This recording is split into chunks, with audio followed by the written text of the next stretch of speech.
Teman-teman bisa melihat? Ini Al-Quran. Teman-teman bisa melihat? Teman-teman lah yang buta. Mereka tidak. Mereka bisa melihat Al-Quran. Ya Rob, kenapa engkau kumpulkan kami buta? Bukankah dulu kami pernah melihat? Allah katakan, ya dulu kalian pernah melihat, tapi kalian mengabaikan ayat-ayatku, maka sekarang kalian dibutakan. 5 dari 10 jamaah haji Indonesia, 5 dari 10 jamaah haji, artinya setengah penduduk yang berangkat haji nggak bisa baca Quran. Dan benar, ketika saya manasik haji kemarin,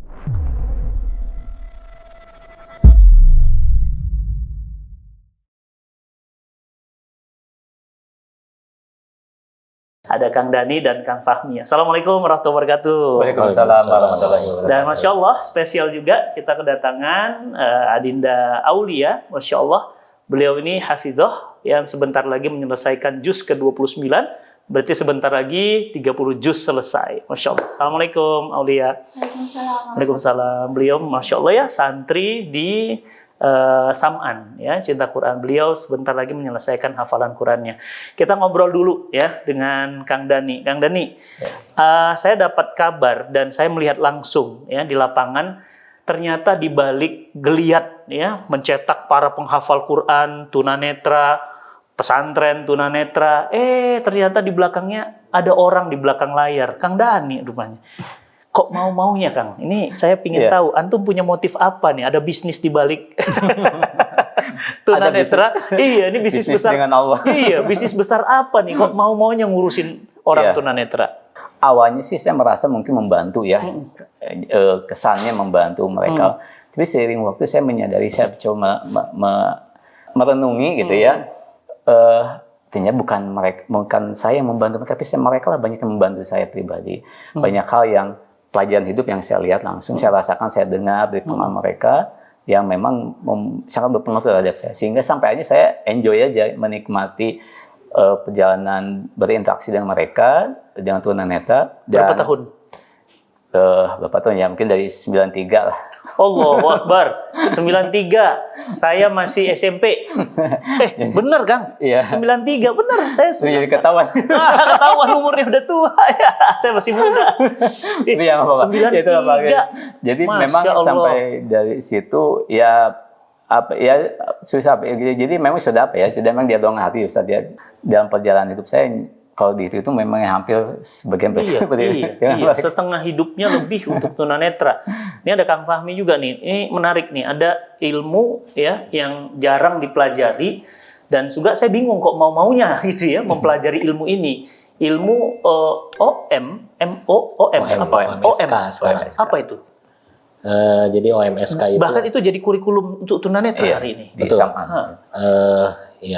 Itu sebetulnya pendekatannya bukan seperti mata pelajaran ya, tapi lebih ke program kebutuhan khusus.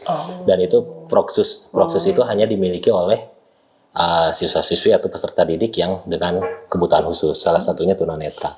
Jadi Proksusnya itu dulu namanya OM, orientasi mobilitas. Kekiniannya jadi orientasi mobilitas sosial komunikasi.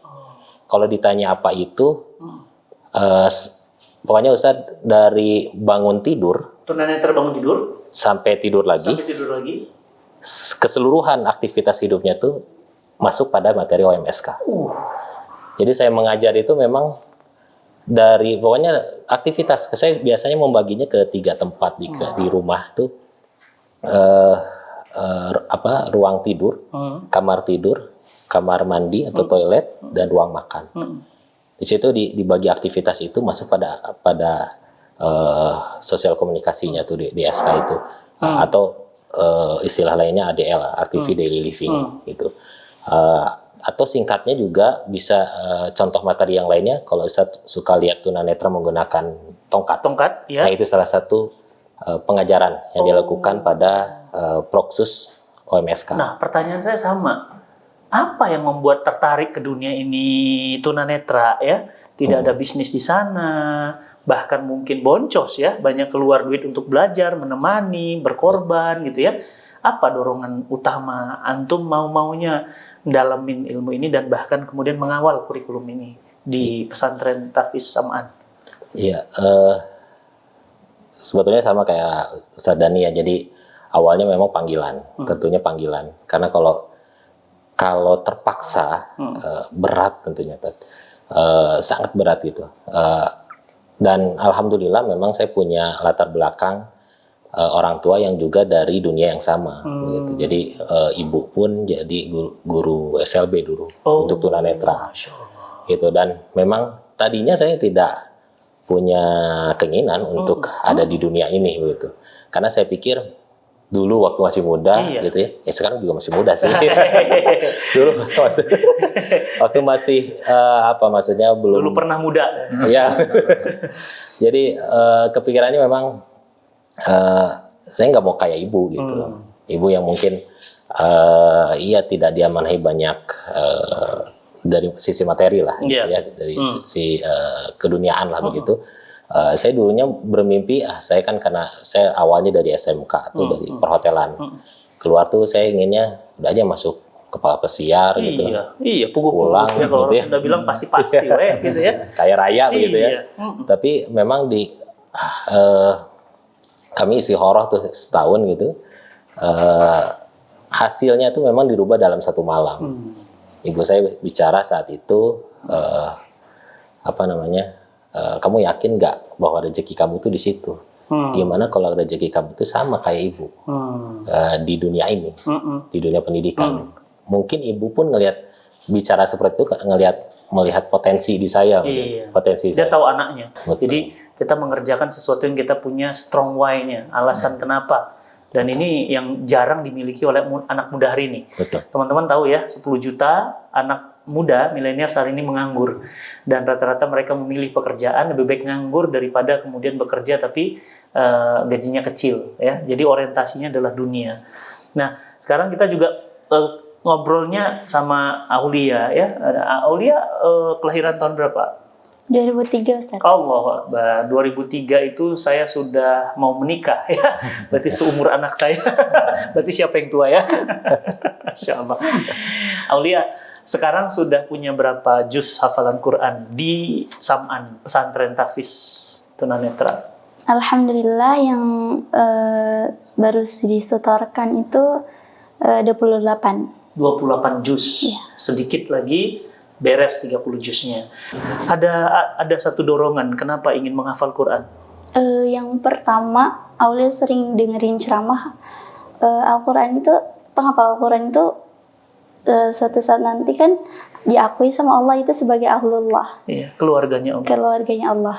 Terus alasan lainnya, Aulia ingin membanggakan kedua orang tua, ingin mengangkat derajatnya kedua orang tua. Karena Aulia sendiri mengaku bahwa semua jasa kedua orang tua itu tidak akan terbalaskan oleh apapun di dunia ini, gitu Ustaz. Teman-teman, memang benar ya, orang-orang yang menghafal Quran ini kategorinya ahlullah. Ahlullah itu keluarganya Allah. Kita keluarga presiden aja bangga banget ya. Keluarga gubernur aja bangga banget. Ini keluarganya Allah. Aulia dorongan kuat menghafal itu juga ingin agar memakaikan mahkota cahaya. Mungkin ya, untuk kedua orang tua nanti di surganya Allah. Yang namanya masuk surga Allah pakai mahkota cahaya, berarti sekeluarga masuk surga. Insya Allah. Saya doakan istiqomah ya. Nah, termasuk juga Kang Fahmi, Kang. Ilmu yang antum pelajari dan diajarkan dan bermanfaat ya di Sam'an. Saya ingin coba antum gambarkan bagaimana dunia mereka tunanetra dari mulai bangun tidur sampai tidur lagi, yang itu kita harus tahu, bisa diberitahu kepada teman-teman, merasakan bagaimana rumitnya. Contohnya. Jadi kenapa tunanetra ini jadi lebih spesial, artinya gitu ya, lebih spesifik, kebutuhannya itu lebih spesifik gitu. Karena memang di teorinya tuh informasi yang masuk ke dalam diri kita tuh 80% melalui mata. Mata, 80%. 80%. Sehingga ketika mata ditutup, yang 80% itu harus dioptimalkan pada indera yang lainnya. Iya, betul. Begitu. Dan memang menjadi tunanetra itu tidak mudah. Tadi saya sampaikan, saya suka bikin simulasi gitu ya, menutup mata. Qadarullah dulu juga waktu saya dapat beasiswa pelatihan instruktur OM, itu kami di karantina kurang lebih 1,5 bulan. Dan ujiannya itu Ustadz ya, ujiannya itu di akhir itu kami latihan dulu di KPAD. Di komplek KPAD ada masjid, di satu masjid besar tuh, Masjid At-Taqwa di situ. Kami dipilihkan satu rumah. Satu rumah untuk katakanlah itu jadi rumah kami. Ada 20 orang angkatan saya itu kurang lebih. Terus kami berlatih kurang lebih 1 pekan di situ. Ujiannya di akhir kami ditutup mata, hanya diberikan tongkat. Sebelumnya kami berlatih, terus dijemput naik motor, dibawa keliling-keliling komplek, terus diturunkan, dijemput lagi naik mobil. Di mobilnya diperdengarkan suara-suara sehingga tidak bisa kita menyimak suara dari luar. Di mobil itu, terus kita dibawa keliling lagi, suruh turun mobil dan suruh pulang. Gak boleh nanya, gak boleh nyerah, gak boleh minta bantuan. Kami itu. Dan memang sebelumnya kami dikondisikan hampir 12 jam kurang lebih. Itu kami ditutup mata dalam segala aktivitas. Nah, kita disuruh pulang tuh di saat ujian itu. Saya merasakan begitu.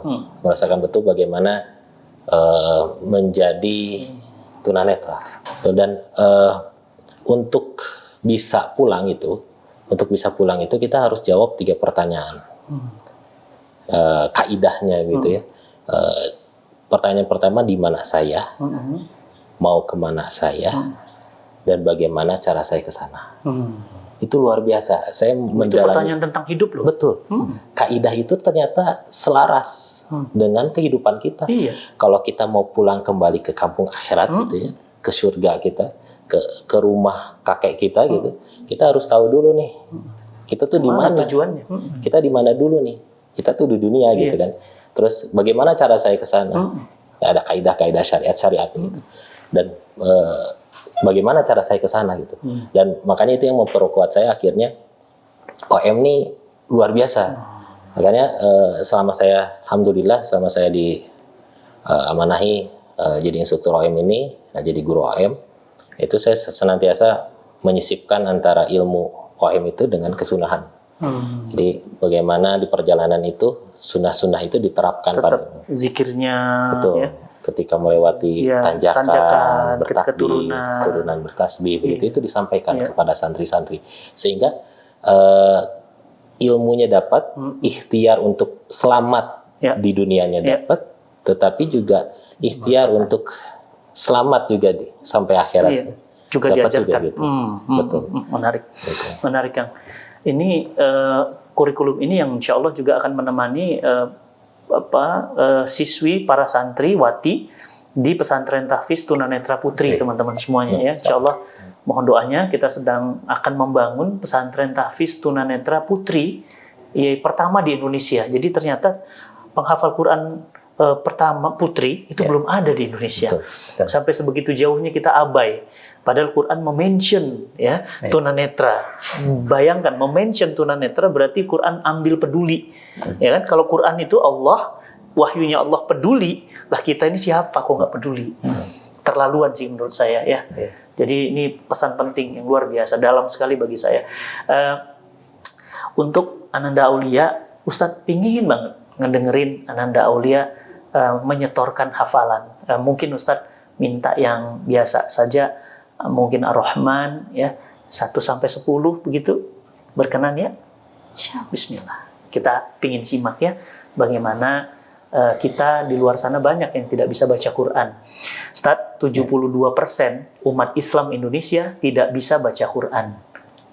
Apakah mereka buta?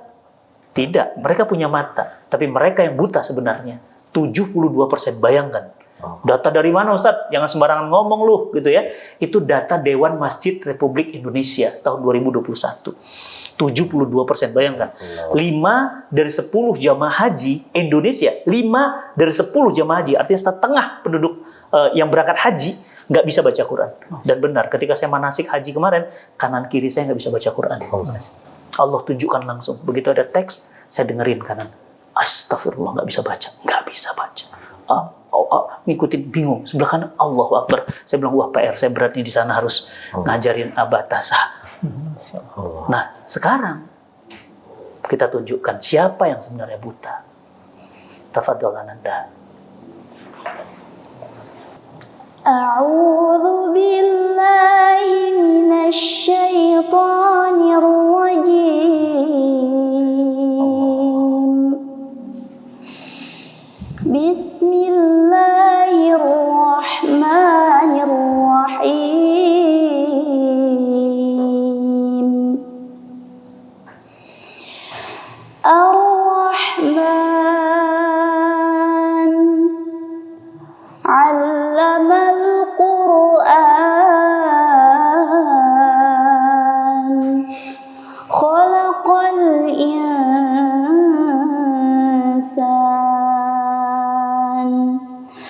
'allamahul bayan. Asy-syamsu wal qamaru bihusban,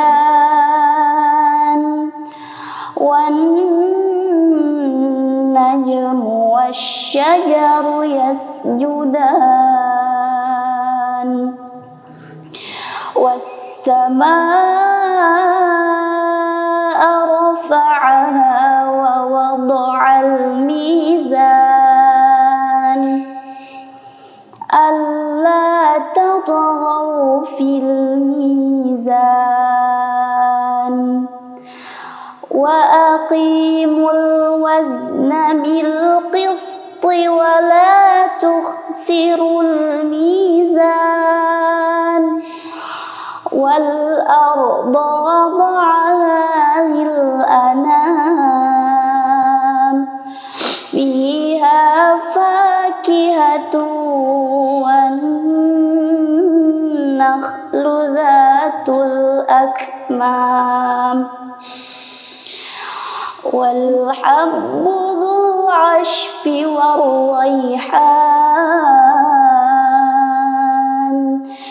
fabi ayyi ala'i rabbikuma tukadziban. Shadaqallahul azim. Allahumma arhamna bil Quran. Allahumma arhamna bil Quran. Ya Allah, rahmati kami dengan Al-Quran. Ya Allah, indahnya bacaannya ya Rabb. Suaranya bagus, mahrajnya tepat, semua.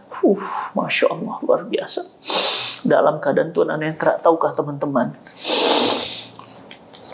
Ini juz 22, 23, 24 tuh tebalnya segini. Ya, ini Masya Allah. Bisa teman-teman bayangkan, teman-teman bisa melihat. Ini Al-Quran. Teman-teman bisa melihat. Teman-temanlah yang buta. Mereka tidak. Mereka bisa melihat Al-Quran. Kitalah yang buta. Allah katakan, وَمَنْ أَعْرَضُ عَنْ ذِكْرِ فَإِنَّ لَهُ مَعِيشَةً ضَنْكَ وَنَحْشُرُهُ يَوْمَ الْقِيَامَةِ أَعْمَى. Siapa yang berpaling dari Al-Quran, maka bagi mereka penghidupannya sempit di dunia, dan nanti di akhirat dikumpulkan dalam keadaan buta. Dan mereka bertanya, qala lima hasyartani a'ma, ya Rabb, kenapa engkau kumpulkan kami buta? Bukankah dulu kami pernah melihat?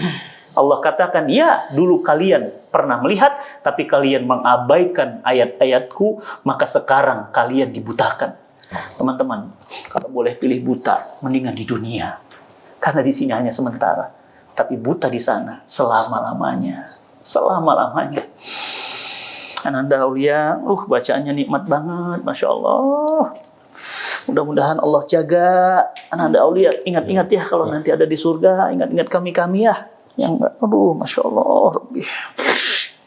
Mudah-mudahan semua pahala bacaan Qur'annya, hafalan Qur'annya mengalir buat ayahanda dan ibunda ya. Bahagianya ayahanda, Masya Allah, dapat putri yang hafizah Quran, Masya Allah. Dan teman-teman semuanya, ini yang mau kita cetak di pesantren Sam'an, tahfiz putri pertama di Indonesia. Orang-orang yang akan seperti Kaila, Aulia, akan ada jutaan Ustaz di Indonesia. Dan bermula dari tempat ini. Studio ini Ini adalah salah satu part bangunan dari pesantren tahfiz putri pertama di Indonesia, Sam'an Cinta Quran namanya. Ya, Ananda Aulia, doakan Ustadz Fatih ya, doakan semua yang nonton hari ini ya, mudah-mudahan punya anak-anak keturunan, kalau bukan anaknya, cucunya, cicitnya penghafal Quran ya, dan Quran yang akan menyelamatkan kita ya.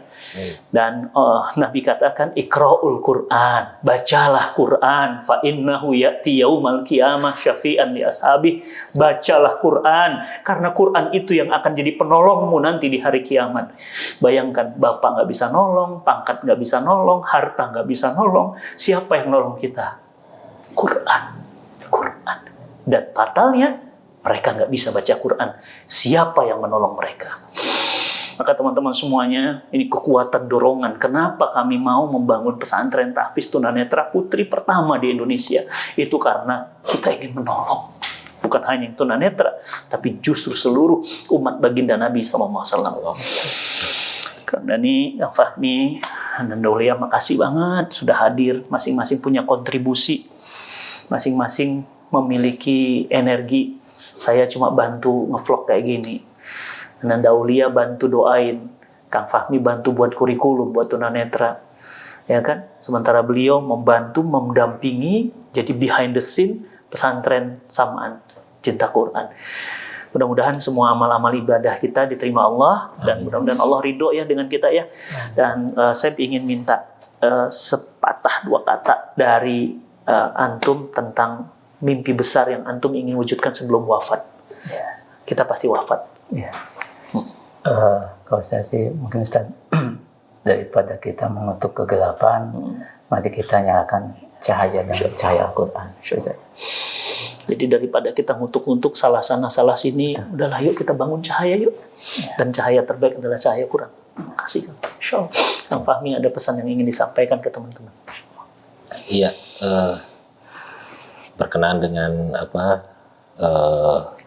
pesantren tahfiz tunanetra Ahwat ya putri pertama ini, memang ini mimpi bagi kami, saya Ustadz Dani Ridwan. Bagaimana kekhawatiran kami melihat ummahat ya, Ahwat wanita hari ini, khususnya juga pada tunanetra. Saya teringat pepatah atau kata-kata dari Muhammad Hatta. Beliau menyampaikan bahwa kalau kalian mendidik satu orang laki-laki, kalian mendidik satu orang. Tetapi kalau kalian mendidik satu anak, satu orang perempuan, wanita, kalian mendidik satu generasi. Allah. Makanya kami ingin lebih fokus gitu untuk bisa terdahulu qawamahnya atau ikhwannya sudah kita rangkul. Hari ini kita lebih fokus bagaimana melahirkan ibu-ibu hebat, ummahat ya, ibu-ibu hebat, para ahwat yang tangguh, yang tentunya juga masih ada dalam koridor syariat yang baik begitu Ustaz. Insyaallah, alhamdulillah. Makasih Kang Fahmi. Ananda Aulia, ada yang mau dipesankan buat teman-teman yang hari ini yang nonton Kata WFK? Untuk kita semua, raihlah cita-cita setinggi yang kita bisa raih. Masya Allah. Namun jangan pernah sekalipun tinggalkan Al-Quran. Dan berharap semoga berdirinya Pondok Putri pertama di Indonesia ini bisa mewujudkan generasi-generasi Quran selanjutnya, khususnya di kalangan tunanetra dan di umumnya di seluruh Indonesia. Ya Allah, Rabbi, luar biasa ya harapannya ya. Boleh mau mimpi setinggi-tingginya, bermimpilah. Tapi satu pesan beliau dalam banget, jangan pernah tinggalkan Quran. Ya, apalah artinya sukses, duit banyak, ya, keluar negeri bolak-balik, tapi ternyata jauh dari Quran, nggak ada artinya semuanya, langsung zero. Teman-teman, jangan lupa ya, diklik tombol share-nya, sebarkan, bagikan. Ini isinya manfaat semua, banget manfaat ya. Sebarkan, dan kemudian jangan lupa kasih subscribe ya, dan doa dari teman-teman semuanya. Kita sekarang sudah 1,2 juta subscriber, kita sudah golden play button, dan ini semua peralatan kita bisa seperti ini semua adalah wakaf dari teman-teman semuanya. Jazakumullah khairan, mudah-mudahan jadi pahala jariah berlipat abadi dan mengalir abadi meskipun kita sudah tiada nanti. Terima kasih teman-teman semuanya. Sampai ketemu lagi di edisi Kata WFK edisi berikutnya ya. Assalamualaikum warahmatullahi wabarakatuh. Waalaikumsalam warahmatullahi wabarakatuh.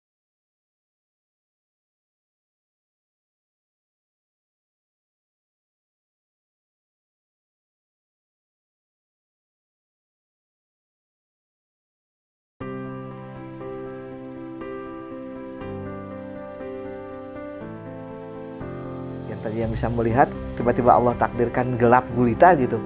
Kan jangankan mau belajar gitu, itu down, itu semangatnya juga turun lah gitu.